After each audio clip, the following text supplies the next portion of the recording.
Welcome back. Today we have a very special guest, and I'm very honored to be able to introduce Darin Olien, who wrote the book Super Life.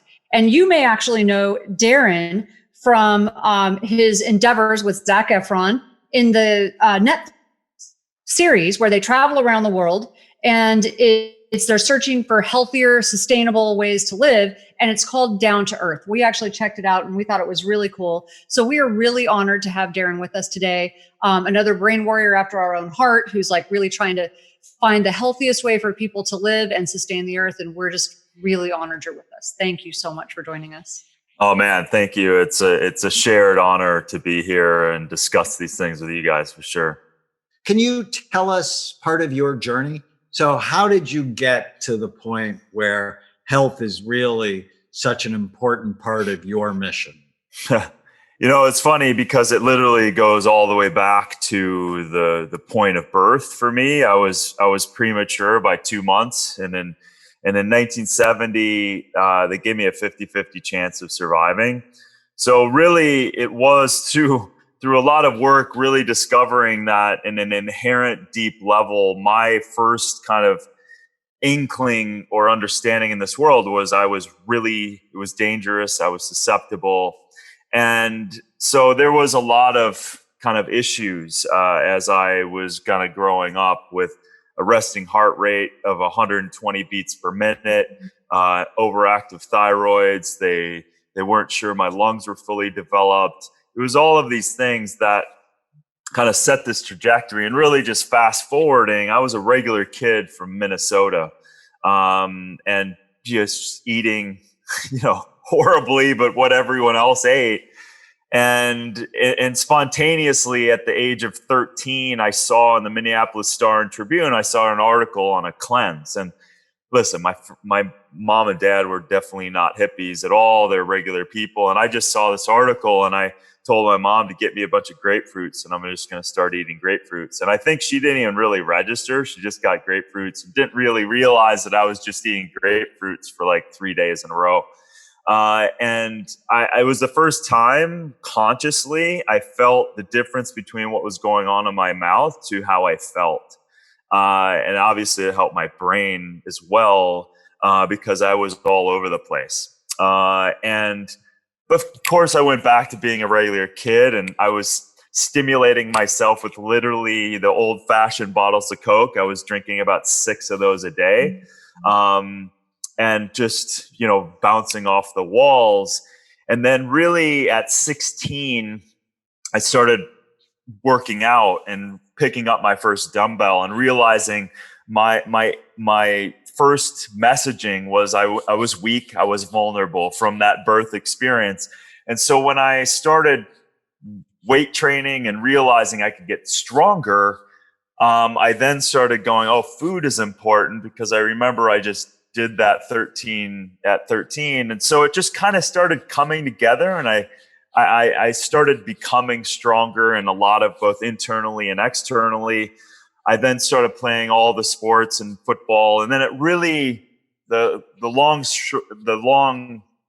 short answer to the long journey was that I was in college, starting fullback, and in football, and I had a career-ending injury, and then I couldn't keep playing football, and so then these whole worlds came together where I changed majors.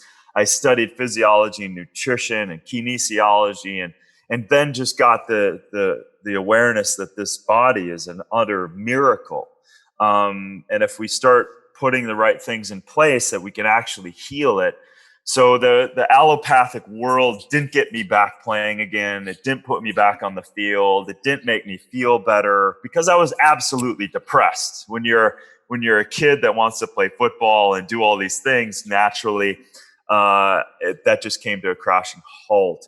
So once I started getting into that, that was it. And then it kind of progressed from there. I was fascinated with food and nutrition, and realized that a lot of these ingredients and even these marketing words didn't equate to actually what was showing up, not only as food in the marketplace, but also as supplements. So then I started literally formulating things and traveling around the world to sources of where these great medicinal plants are. And from there, I started really getting into it. And so, yeah, that's the quick version of how I kind of, through my own needs and necessity and really going all the way back to the beginning, I had to find the answers myself. Wow. So I don't know if you know, but I did the big NFL study when the NFL was sort of not telling the truth about traumatic brain injury in football. I have 300 NFL players, cool players like Terry Bradshaw and Freddie Dyer and Jack Youngblood. And the incidence of brain damage is stunning. But 80% of our players get better. We put them on a brain health rehabilitation program, which just speaks to the miracle of our bodies, is that if you put them in a healing environment, no matter how bad you have been to them, that they can be better. And how exciting is that? I felt a couple of parallels with you as you were telling your story. You're a sick kid. I was a very sick kid. Super sick kid, had cancer at 23 that kept coming back, lots of issues, always on antibiotics when I was little, frequent flyer at the hospital. And then it was around 16 that I discovered working out. And I didn't really know how to eat healthy, but I discovered working out and my journey sort of began there. And it's interesting when I hear so many people that we work with who are like, well, I've just always been this way. I was born this way. And I'm like, I'm the healthiest I've ever been in my 50s. And I was really sick at one point, and so much that I wanted to die. I went into a deep depression. So I was like listening to your journey and I'm like, wow, it's just, there's so many parallels. And here I've seen your show on Netflix and you're incredibly healthy. So I just, you look great, you're healthy, you're living this amazing life. And I just want people listening to hear that. And it kind of doesn't matter, even if you've been bad to your brain and your body for a long time, you can still make it better. You just need to start now. You need to get started. Yeah, I mean, it's a miracle, and just both of what you're saying. I mean, the force of nature that wants to heal and drive forward is so powerful. But we've also put so many stumbling blocks in front of ourselves from these modern day kind of conveniences that kind of have a sting to them in our life, and the kind of food quality that's just plummeted since Industrial Revolution. And going back to I think the health of it's like diversity, I think, and challenges breed opportunity.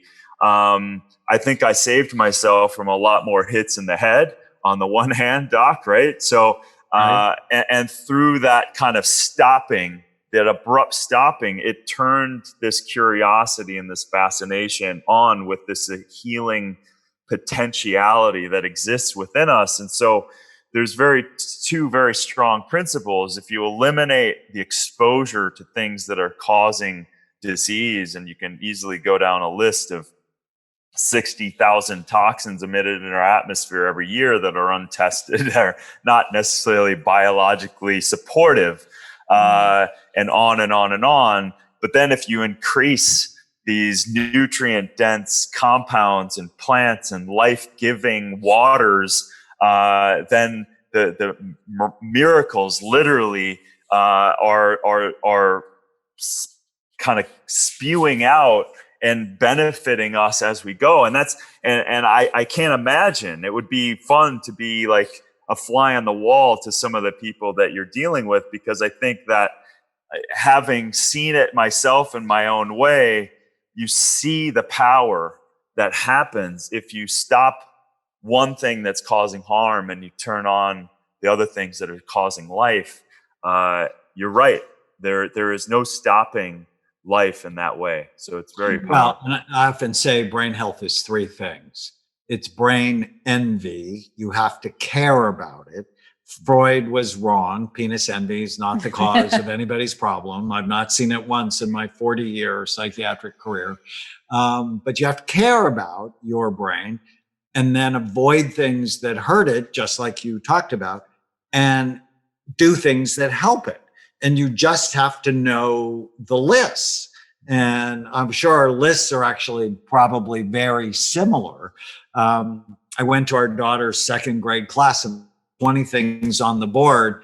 And I'm like, so separate the healthy things from the unhealthy things. And they got everything right except orange juice, which they put in the healthy category. And I'm like, no, way too much sugar to have, a glass of orange juice is the sugar of 5 oranges. Yeah, just eat the oranges. Eat the orange and you'll be great. So I think none of it is hard if we get the right mindset. So when we come back, we're going to ask Darren about some of his most effective tips on how to have a better brain, a better body, and a better life. If there's one thing you learned, write it down. Take a picture of it and post it on any of your social media sites. We just dearly love if you went to brainwarriorswaypodcast.com, leave us a comment, question, or a review. We'll enter you into a raffle to win either Tana's new book, The Relentless Courage of a Scared Child, or my book, The End of Mental Illness. Stay with us. If you're enjoying the Brain Warriors Way podcast, please don't forget to subscribe so you'll always know when there's a new episode. And while you're at it, feel free to give us a review or 5-star rating, as that helps others find the podcast. If you're considering coming to Amen Clinics or trying some of the brain healthy supplements from BrainMD, you can use the code podcast10 to get a 10% discount on a full evaluation at amenclinics.com or a 10% discount on all supplements at brainmdhealth.com. For more information, give us a call at 855-978-1363.